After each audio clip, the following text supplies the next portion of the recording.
ഞാൻ പറഞ്ഞില്ലേ ഞാൻ ഈ യൂട്യൂബ് ചാനൽ സ്റ്റാർട്ട് ചെയ്ത കാര്യം, സബ്സ്ക്രൈബ് ചെയ്യട്ടോ. എന്താണോ ട്രിപ്പ് ഇട്ടത് ഞാനാണല്ലോ, എനിക്ക് അറിയാതെ കഴിയേണ്ട സമയം ഞാൻ അങ്ങോട്ട് വന്നോളാം.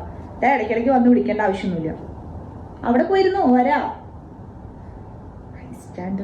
പോയി നോക്കട്ടെ. എന്താണ് എന്താ ഇത്ര ബഹളം? ഡോക്ടേഴ്സ് റൗണ്ട്സിന് വരുന്ന സമയം എന്താ പ്രശ്നം? കറക്റ്റ് അടച്ചിടാൻ പറ്റില്ല. ഒന്നാമത് ഈ ലൈറ്റ് ഇട്ട് കഴിഞ്ഞിട്ട് ഇലക്ട്രീഷ്യൻ വന്നിട്ട് കത്തണോ അതോ ഒറ്റയ്ക്ക് കത്തണോ എന്ന് ലൈറ്റ് ആലോചിക്കാൻ തന്നെ സമയം എടുക്കും.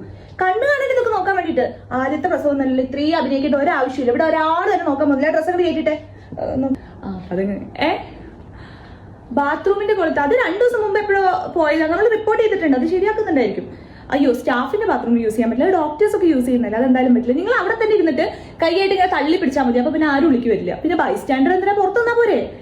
കൈ എത്തുന്നില്ലേ? അപ്പൊ ഒരു ചൂല് അവിടെ ഇരിക്കുന്നുണ്ട്, ആ ചൂല് വെച്ചിട്ട് ഇങ്ങനെ തള്ളി പിടിച്ചോളൂ. ആൾക്കാർ അങ്ങനെയൊക്കെ തന്നെ ചെയ്യുന്നത്. പിന്നെ കൂടുതൽ ഫെസിലിറ്റി വേണമെങ്കിൽ വല്ല പ്രൈവറ്റ് ഹോസ്പിറ്റലിലൊക്കെ പോകേണ്ടി വരും. നമുക്ക് ഇതൊക്കെ തന്നെ ചെയ്യാൻ പറ്റില്ല. എന്നാലും സ്റ്റാഫിന്റെ ബാത്റൂം യൂസ് ചെയ്യാൻ പറ്റില്ല, അതന്നെ യൂസ് ചെയ്യേണ്ടി. എനിക്ക് പ്രസവിക്കാനുള്ള സമയമായിട്ടില്ല. ഞാൻ അത് ആദ്യമായിട്ടല്ല പ്രസവം നോക്കുന്നത്. എനിക്ക് നന്നായിട്ട് അറിയാം. അത്രയ്ക്ക് വേദന സഹിക്കാൻ വയ്യാന്നുണ്ടെങ്കിൽ ഇവന് പരിപാടിക്കേണ്ട ആവശ്യമുണ്ടോ? ഡോക്ടർ ഇപ്പോൾ വരും. ഹസ്നയുടെ ഹസ്ബൻഡ് ഉണ്ട് അവിടെ. ഈ മെഡിസിൻസ് ഒക്കെ പുറത്തുനിന്ന് വാങ്ങാനുള്ളതാണ്. ഇവിടെ ഇല്ലയെന്ന് വെച്ചാൽ ഇല്ല, അത്ര തന്നെ. അല്ല അപ്പൊ നമുക്ക് എന്തെങ്കിലും ചെയ്യാൻ പറ്റും? എനിക്ക് വാങ്ങി വെക്കാൻ പറ്റില്ല. പിന്നെ നിങ്ങൾക്ക് എന്തെങ്കിലും പരാതി ഉണ്ടെങ്കിൽ ഇവിടെ പുറത്തൊരു പരാതിപ്പെട്ടില്ല, അതിൽ കൊണ്ടുപോയി ഇടുക, അത്രേ ഉള്ളൂ. ഇപ്പൊ എന്റെ മെക്കെട്ട് കയറിയിട്ട് യാതൊരു കാര്യം. ഈ മരുന്ന് വാങ്ങി തന്നെ ഞാൻ ഭാര്യയ്ക്ക് കൊടുക്കും. പരാതിപ്പെട്ടിയിലിട്ടിട്ട് എന്ത് കാര്യം? അങ്ങനെ എത്ര പരാതികളെ മൂപ്പിലടിച്ച് കിടക്കുന്നുണ്ട്. ഓരോരോ കാട്ടിക്കൂട്ടിൽ ഇവർക്കൊന്ന് പ്രൈവറ്റ് ഹോസ്പിറ്റലിൽ കൂടെ. ഈ ഒരു നേഴ്സിന്റെ വീഡിയോ കണ്ടപ്പോൾ എനിക്ക് തോന്നുന്നു ഞാൻ ഇത് ആർക്കൊക്കെയോ ഷെയർ ചെയ്ത് കൊടുത്തിട്ടുണ്ട്.